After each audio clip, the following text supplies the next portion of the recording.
दोस्तों middle east से एक बड़ी खबर आ रही है जहां पे कुवैत और ईरान के बीच में एक बार फिर से तनाव बढ़ गया है। कुवैत ने 4 ईरानी शहरियों को गिरफ्तार किया है।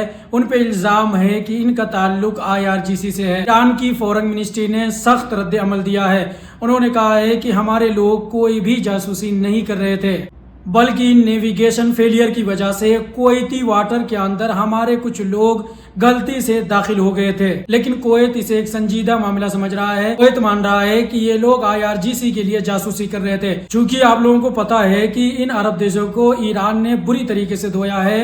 वजह सिर्फ एक ही है क्योंकि ये लोग ईरान के दुश्मनों के साथ में हाथ मिला के बैठे हुए थे और जंग के दरमियान दुश्मन का साथ दे रहे थे। तो जब ईरान ने इनको बुरी तरह से पीटा है तो ये लोग भी ईरान से बदला लेने के लिए ऐसी उल्टी सीधी हरकतें कर रहे हैं। ये बता के ईरानियन लोगों को अरेस्ट कर रहे हैं कि ये लोग IRGC के लिए जासूसी कर रहे थे। ईरान ने इस पे कंडम किया है और बोला है कि जो कतर अभी कर रहा है हमारे सिटीजन के साथ में वो बेहद गलत है, इसका अंजाम बुरा हो सकता है। वहीं दूसरी तरफ यूरोपियन यूनियन ने वेस्ट बैंक पे होने वाले जुल्म पे बड़ा एक्शन लिया है। इजराइल को एक बड़ा झटका दिया है इस वक्त यूरोपीय यूनियन ने। दोस्तों यूरोपियन यूनियन ने इजरायली सेटलर्स पर एक नई पाबंदी लगा दी है। हंगरी की तरफ से वीटो हटाने के बाद यूरोपियन यूनियन का रास्ता साफ कर दिया है। इस फैसले के तहत इजरायली 3 सेटलर और 4 तंजीमों के खिलाफ में पाबंदी लगाई जाएगी।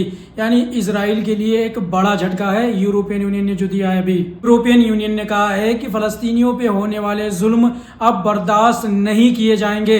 यानी अब यूरोपीय यूनियन इजराइल के खिलाफ में बड़े एक्शन लेने वाला है, क्योंकि इजराइल कई सालों से फलस्तीनियों पे जुल्म करता आ रहा है। यहाँ तक कि अरब देश भी फलस्तीनियों के समर्थन में इजराइल के खिलाफ कोई ऐसे बड़े कदम अभी तक नहीं उठाए हैं। ये अरब देश सिर्फ फलस्तीनियों को थोड़े बहुत खाने पानी पहुंचा के बहुत बड़ा एहसान जता रहे हैं। इनको लगता है कि हम फलस्तीनियों को खाना पहुंचा देंगे तो दुनिया में हमारा नाम होगा।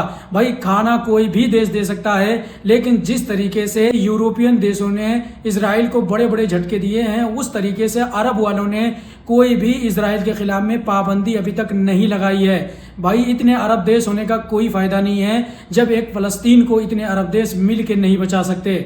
वहीं ईरान के पार्लियामेंट स्पीकर मोहम्मद बगीर गालिबाफ का एक बड़ा बयान आया है। उन्होंने डोनाल्ड ट्रंप की धमकियों का जवाब देते हुए कहा है कि हमारी फौज पूरी तरीके से तैयार है दुश्मन के किसी भी हमले का जवाब देने के लिए, और दुश्मन को इस बार ऐसा सबक सिखाएंगे कि दुश्मन दोबारा हम पे हमला करने के लिए 100 बार सोचेगी।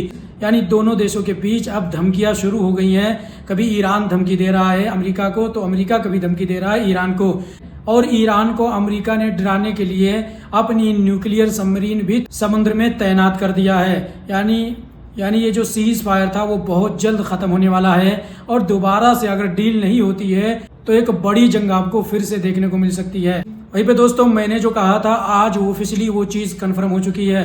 मैंने अपनी कई पिछली वीडियो में ये बताया था कि UAE को इजराइल ने अपना आयरन डोम खुफिया तरीके से दिया था और ईरान की जंग में उसको UAE ऑपरेट भी कर रहा था। अब फाइनली ऑफिशियली इसको कंफर्म कर दिया है US के डिप्लोमेट ने। US का एम्बेसडर जो इजराइल के अंदर मौजूद है उसने इस चीज़ को खुद कंफर्म किया है कि इजराइल ने अपने आयरन डोम की बैटरी UAE को दे दिया है। सिर्फ बैटरी ही नहीं बल्कि आयरन डोम को ऑपरेट करने के लिए भी इजराइल ने अपने सैनिकों की तैनाती की है UAE के अंदर में। यानी इस वक्त UAE और इजराइल के बीच में दोस्ती बढ़ती जा रही है। यही वजह है दुनिया मिडिल ईस्ट के अंदर में दूसरा इजराइल UAE को मानती है। मैंने आपको ये रिपोर्ट कई दिन पहले ही बता दिया था कि इजराइल ने खुफिया तरीके से UAE को अपना आयरन डोम और आयरन बीम दिया था, लेकिन ये खबर अभी तक सामने नहीं आई थी। ये है गद्दार UAE की हकीकत। UAE मुस्लिम देश अब नहीं रहा है, उसका झुकाव अब यहूदियों की तरफ बढ़ता जा रहा है। आप लोग क्या कहना चाहेंगे UAE और इजराइल के इस दोस्ताने पे कमेंट में ज़रूर बताइएगा दोस्तों। रशिया और सऊदी अरब ने वीजा फ्री ट्रैवल एग्रीमेंट को अब पूरी तरीके से एक्टिवेट कर दिया है। अब रशिया और सऊदी अरब के जो नागरिक हैं वो बिना वीजा के एक दूसरे देश में ट्रैवल कर सकते हैं। वीजा की कोई जरूरत नहीं होगी। 90 दिनों तक एक दूसरे देश के अंदर में ये लोग ठहर सकते हैं। तो दोस्तों, आप लोग इन तमाम खबरों के बारे में क्या कहना चाहेंगे कमेंट में ज़रूर बताएं और ऐसी ही वेरीफाइड खबरों को देखने के लिए मेरे चैनल को सब्सक्राइब करें। पेज को फॉलो नहीं किया है तो आप लोग ज़रूर करें।